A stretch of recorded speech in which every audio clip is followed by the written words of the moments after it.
Bismillahirrahmanirrahim. Ahmadullah Siddiqi ala Rasulihil Kareem. The topic is a summary of sex and culture written by Professor J.D.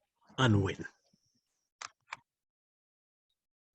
Professor J.D. Unwin was an ethnologist and social anthropologist, and he had the distinction of teaching at Oxford University as well as at Cambridge University. He was not a religious man. He did not identify himself with any religion. He described himself as a social scientist, and perhaps he is the only social scientist who began his research without any hypothesis. And he relied primarily on the data to lead him to conclude the findings and find the conclusions. And that's why one of the the philosophers of his time, Aldous Huxley, described his work as the work of highest importance.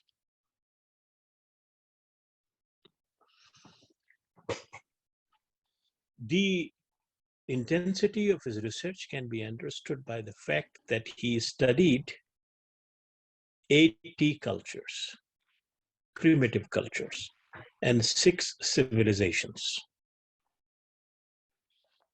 And he chose those 80 civilizations because what we call the uncivilized society, that in the anthropological sense, because the data was available about them.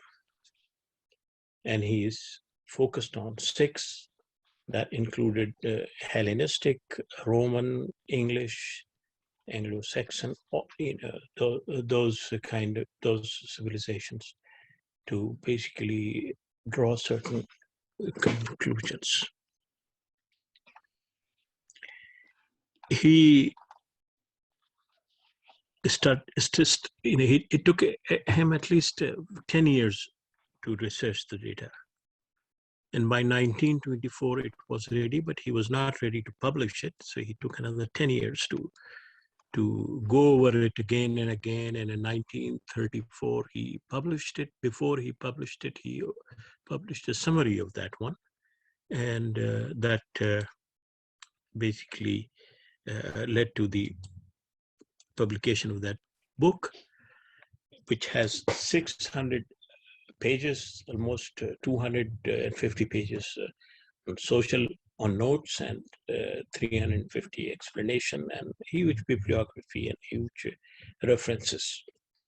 So from a research perspective, it is one of the most remarkable studies, and perhaps the only study in human history that basically addresses the issue of sex and culture in a very empirical manner.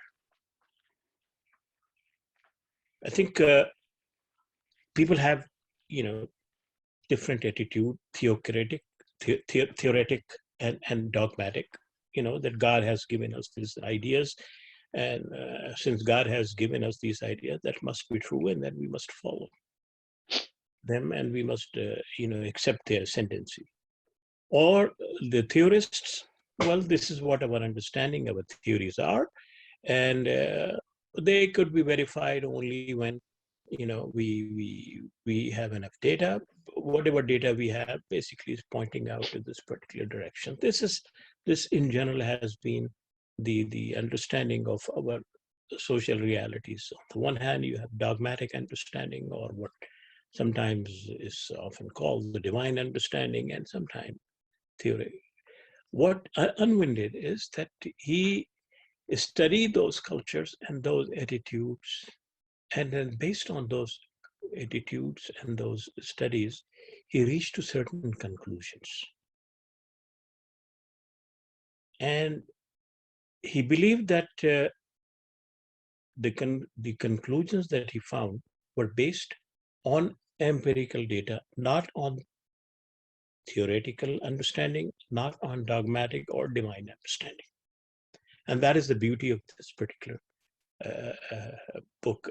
I studied it 2 times, and I'm still reading it the 3rd time because I'm fascinated by his methodology and his conclusions. So, and whenever I read that in the perspective of 2 Quranic verses. One is that وَلَا تَقْرَبُوا الزِّنَا إِنَّهُ كَانَ فَاحِشًا وَسَاءَ سَبِيلًا. That's the shameful deed, the fornication or illicit sexual relationship. That's one thing. And then since أَصَانْ تَكْرَهُ شَيْئًا فَهُوَ خَيْرٌ لَكُمْ, that things that you think might limit your pleasure and enjoyment in the short term, in the long term, they minimize sufferings and maximize your human fulfillment. So I read that book from that perspective. To me personally, this book is the best tafsir of these 2 verses of the Quran. But that was my editorial understanding. Let me come to the book. So Professor Anwin started his studies with the open-mindedness. And he referred to the human records. And he had some conjectures, which many what you call the psychologists, an analytical psychologist had made in the past, but he basically did not them as his premise of understanding. The psychologist had always believed that if the social regulations forbid direct satisfaction of the sexual impulses, the emotional conflict is expressed in another way. So this is what he had some understanding, but he did not have the record or the psychologists did not have the record to prove their viewpoint. So this 600-page book, right,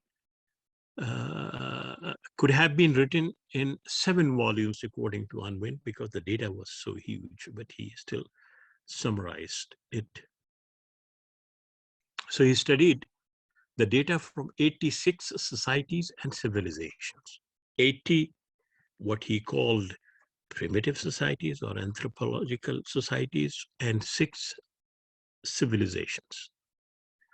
And he tried to find out if there is a relationship between sexual freedom and the flourishing of cultures.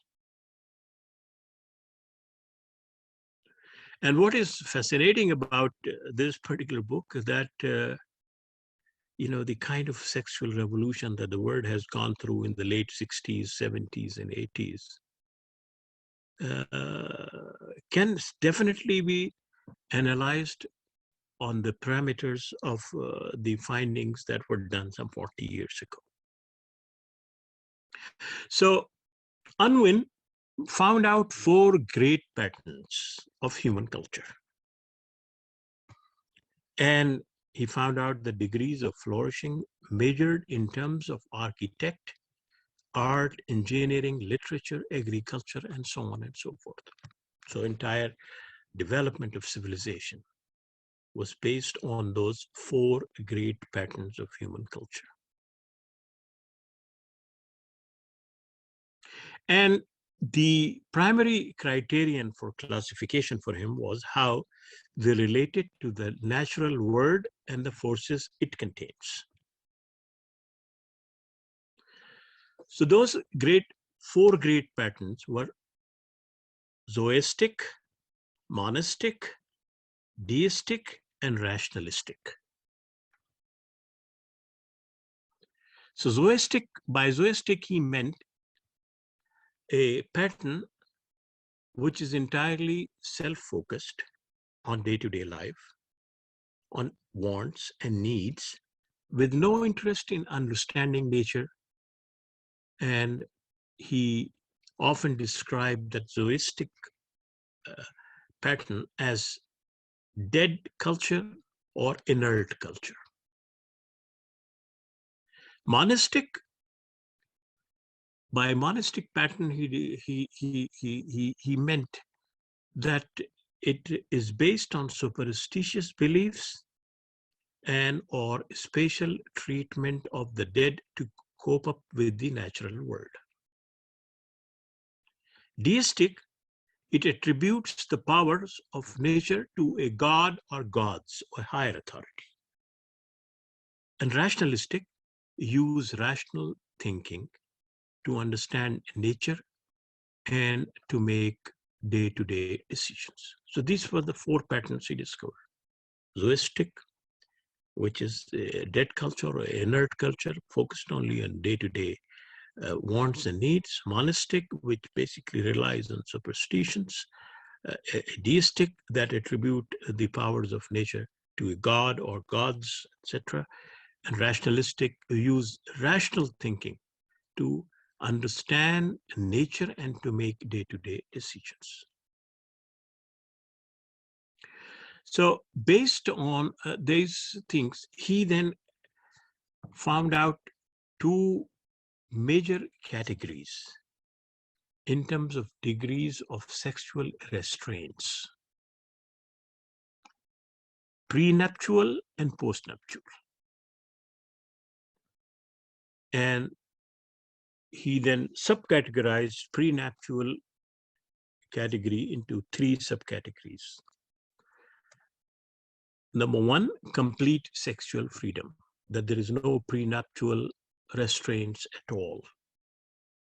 Number two, irregular or occasional restraints. The cultural regulations require an occasional period of abstinence. That's what he meant by irregular or occasional restraints. And strict chastity, remain virgin until married. So that was the prenuptial kind of categories, divided into subcategory: complete sexual freedom, irregular or occasional restraint, and then number third, strict chastity, remain virgin until married. On postnuptial categories, modified monogamy, one spouse at a time, but association can be terminated by either party anytime. Modified polygamy, men can have more than one wife, but a wife is free to leave her husband whenever she wants to leave. Absolute monogamy, only one spouse permitted for life or until death in some cultures. And absolute polygamy, that men can have more than one wife, but wives must confine their sexual qualities or activities to their husbands only for the whole of their lives. So this, in general, this is his data basically led to him. So what he says, after studying all these 86 and then categorizing these things, he comes up with some very interesting conclusions. And I'm giving the gist of what is, because the 600-page book is a very lengthy book to summarize.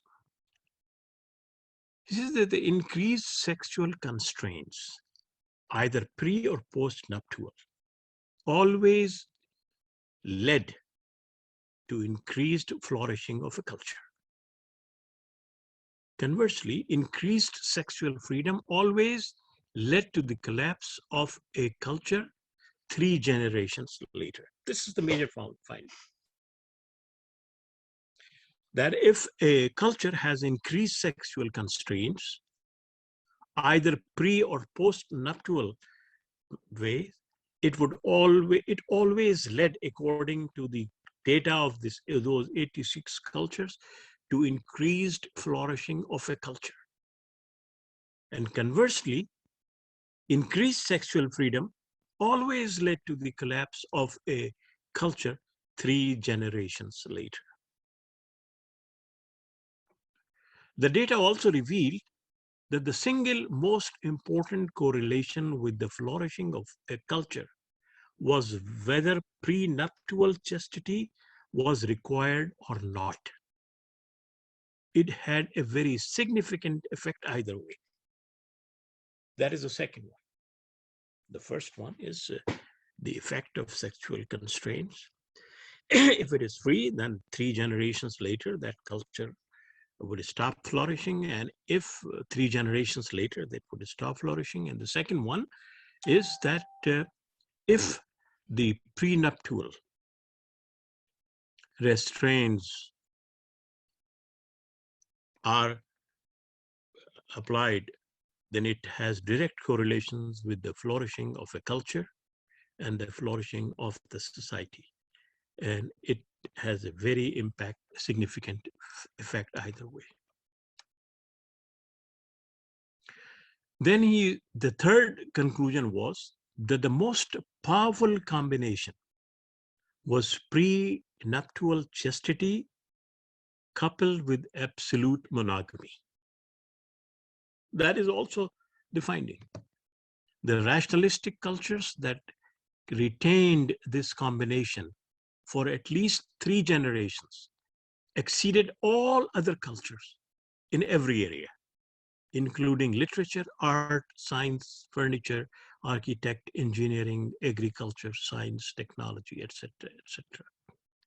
And according to him, only 3 out of the 86 cultures studied ever attained this level. 2 of them were, of course, primitive, and the one was the other one. So highest flourishing cultures, are those that had prenuptial chastity coupled with absolute monogamy. The fourth one,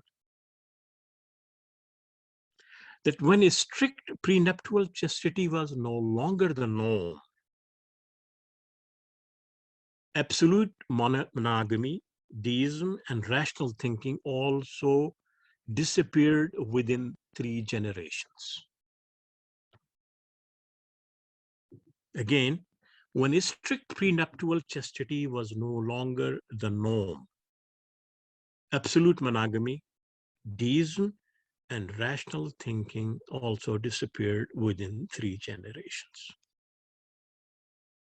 The fifth one, if total sexual freedom was embraced by a culture, that culture collapsed within 3 generations to the lowest state of flourishing. And he describes those states as inert or a dead level of conception, and is characterized by people who have little interest in much else other than their own wants and needs. At this level, the culture is usually conquered or taken over by another cultures with greater social energy.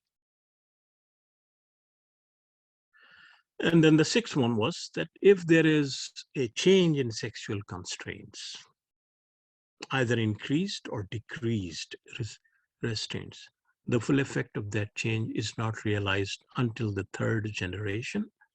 And that is what basically,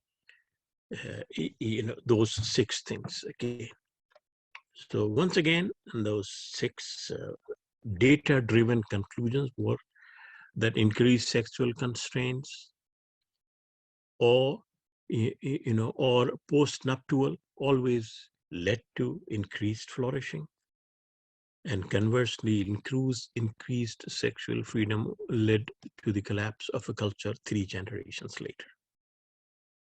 Single most influential factor was the prenuptial chastity. If it was required, then it led to the flourishing of culture. That was the single most. If it did not, then it created collapse of the societies. Highest flourishing cultures were the ones that as a principle of rule, as a rule, or as a norm of life, combine prenuptial chastity with absolute monogamy. And he said that there were 3 cultures, basically, rationalists, and they succeeded more than 3 generations and exceeded that. And then when a strict prenuptial chastity was no longer the norm, absolute monogamy, deism, and rational thinking also disappeared within 3 generations. And if there was total freedom, then the culture collapsed within 3 generations to the lowest level of flourishing, which can be called inert or dead cultures. And so if there is a change, the sixth one was that if there is a change in sexual constraints, either increased or decreased restraints, the full effect of that change is not realized until the 3rd generation. So Unwin published his findings in 1934, long before the sexual revolution that occurred in our world.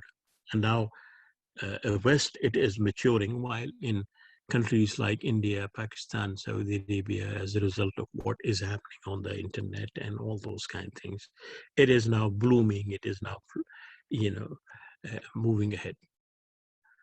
So perhaps in some way one can test his conclusions by observing our own cultures and look at the predicted pattern. So Unwin's generation appears to be approximately 33 years.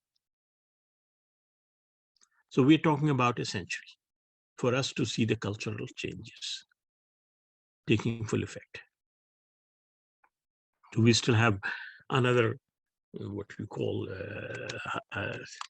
15 years before we actually are in that particular stage where we can test all the data that he has given us? But one thing we should realize that prior to the sexual revolution that began in 1960s, prenuptial chastity was held high in everywhere in the world. Starting in the 70s, premarital sex freedom became increasingly acceptable. I mean, now the laws have been passed in India, and there are voices in Pakistan also and other places where basically prenuptial sexual freedom is being allowed in one way or the other, sometimes by playing with the religious terminologies, sometimes by playing with the culture and all those things, given the license to have sexual relations with those who are travelers, or, in the case of the Iranian society with the mutta and all those things in India, the right to live together. Even now, one of the greatest scholars of Islam, Dr. Hamidi, has somehow hinted that there is no problem if people, live together to find out if they are capable of conducting their marriages or not. Not exactly this way, but alluding to that, which might ultimately lead to that. That until, by the early 2000s, the majority of teens were sexually active in the Western world, or in the countries where we are living, to the extent that remaining a virgin until marriage was regarded with disbelief, if not ridicule. And perhaps this is where basically some societies, like the Hindu society in India, or the Pakistani society, or they are basically are still, probably moving into that particular direction, that no one basically is concerned more about virginity at this particular time. Our culture has absolute monogamy to modified monogamy. And this is something that, of course, one can see the pattern in Aji. So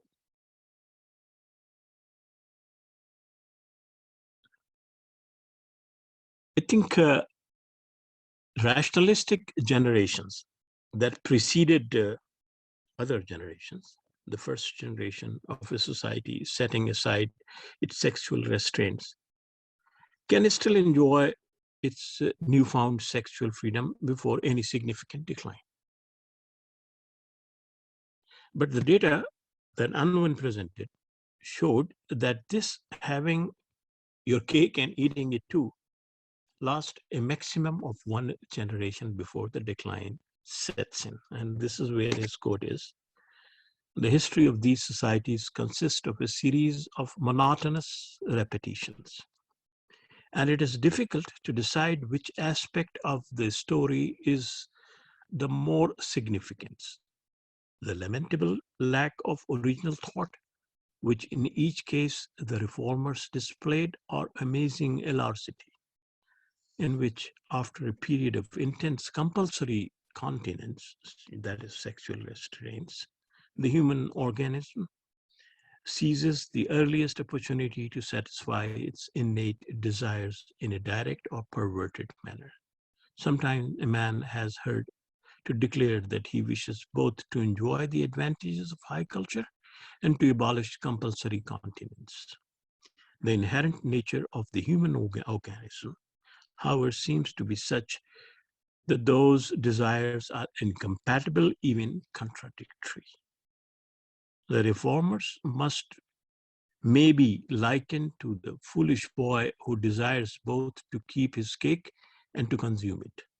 Any human society is free to choose either to display greater energy or to enjoy sexual freedom. The evidence is that it cannot do both for more than one generation. So, looking at our own sexual revolution in this country, and having our own cake and then eating it too, that phase would have lasted into the early 2000s. We are now at a stage where we should begin to observe the verification or falsification of Unwin's predictions. So Unwin found that when strict prenuptial chastity was abandoned, absolute monogamy, deism, and rational thinking disappeared within 3 generations of the change in sexual freedom. So how are we doing as we enter the 2nd generation since our sexual revolution at the end of the 20th century? So now these are the patterns that one can observe. Absolute monogamy has already been replaced with modified monogamy. Common relationship in this country or in Europe, or slowly and gradually in Muslim societies also, are becoming the norm. Although divorce occurred prior to the 1970s, the mainstream of our culture is still maintained the view that marriage should be for life, and common law relationship were regarded with some distaste. That has clearly changed. Those who actually practice lifelong commitment in marriage have become the minority, with couples born prior to the sexual revolution much more likely to maintain lifelong commitment in marriages. So that is one thing that is being observed, that absolute monogamy is being changed with modified monogamy. Deism is already rapidly declining. Prior to the 60s, a combination of rationalism and a belief in God was the norm for mainstream culture. Not only has belief in God greatly decreased since the 1960s, but there has been a trend to remove the concept of God from all aspects of life, from education, from government, from public forum. And those who still believe in God sense a strong societal pressure to keep deistic beliefs private. It's a surprising rise in superstition, classified by Unwin as monistic culture, 2 levels down from the rationalistic culture. So we had, prior to sexual revolution, there has always been a huge increase in the percentage of the population that classifies itself as a non-religious, symptom of the lowest zoistic level of Unwin's categories. Now, after the 1970s, the rational thinking started swiftly declining also. In its place arose postmodernism, characterized by skepticism, subjectivism, relativism, and general suspicion of reason. But it gets worse. Postmodernism is giving way to post-truth. In direct contrast to the rational thinking, a post-truth culture abandons shared objective standards for truth and instead on appeals to feelings and emotions and what one wants to believe.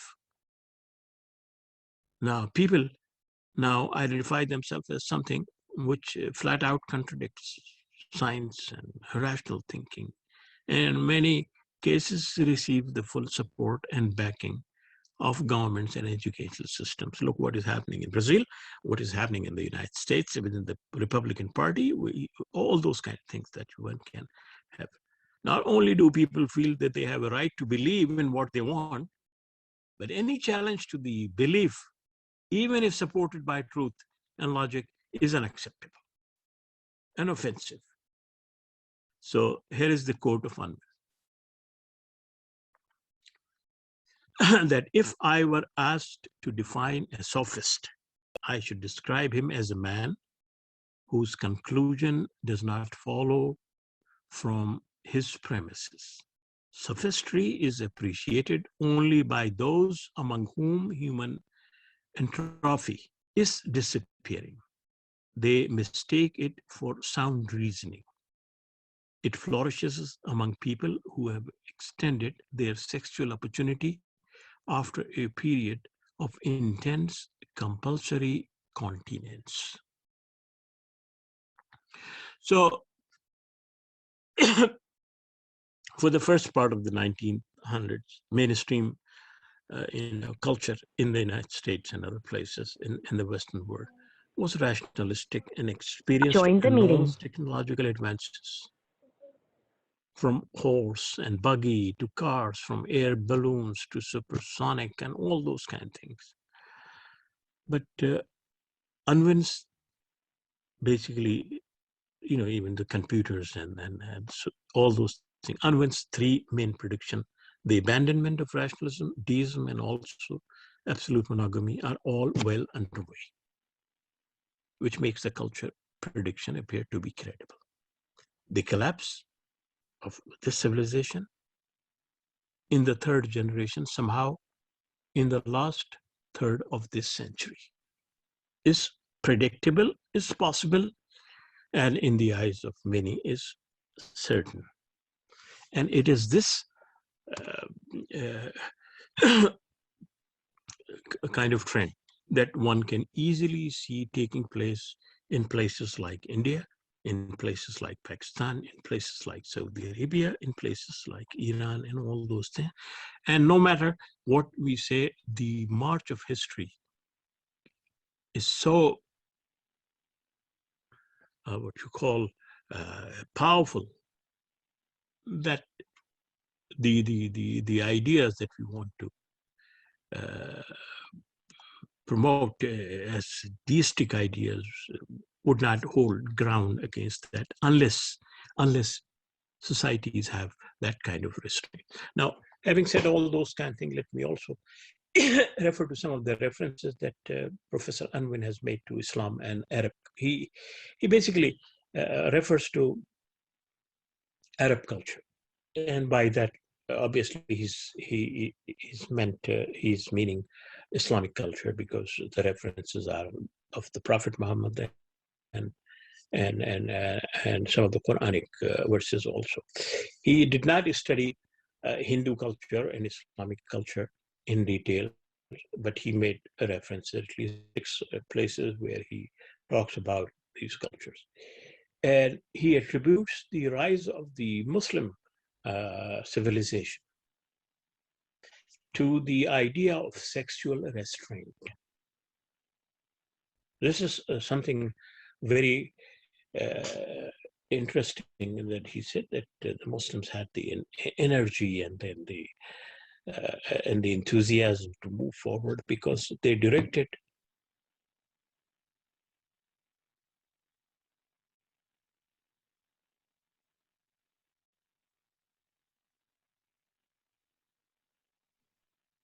We lost your sound, Aslam bhai.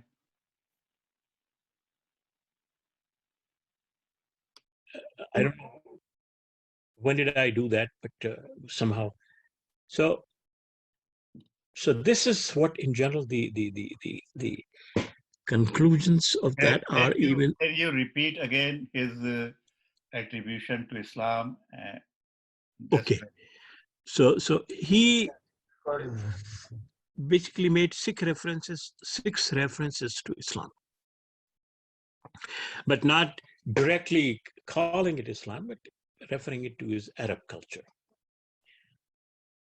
But the references, of course, mentions the Quran mentions Islam, and he specifically focuses on verse in Surah An-Nisa that which says that if you cannot do justice with four, then one is enough. And he called that a sign of monogamy, or a directive, a commandment for monogamy, and all those things.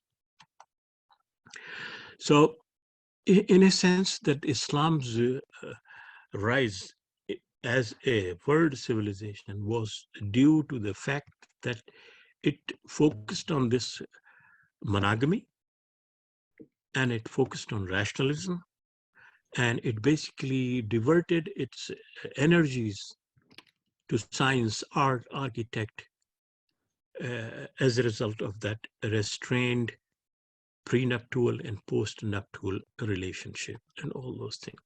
Even though he says that among the elites, there was this culture of unrestrained kind of sexual activities, but by and large, the societies remain very constrained in terms of prenuptial and postnuptial kind of relationship. And I think this is one of the important studies, which basically are pointing to the fact that when societies have this prenuptial and postnuptial relationship coupled with monogamy, and those societies, and they regulate that, then those societies definitely move forward and flourish. And those societies that basically have loose kind of relationship within 3 generations, they die. In his concept, the generation lasted for 33 years, but probably nowadays, as a result of the increased mortality age, it could be 100, instead of 100 years, 3 generations, it could be 150 years or 160 years, depending on where we are. But it seems that the data in our times is pointing to the fact that his findings were genuine. I mean, they were not based on any kind of dogmatic predictions or religious predictions. They were based on data, and I think that is the important point, that no religious organization, no religious establishment has done this kind of a study to basically look at the growth and pattern of societies in this kind of empirical sense. And I think I would stop here, and we would have some discussion on whatever we talked about.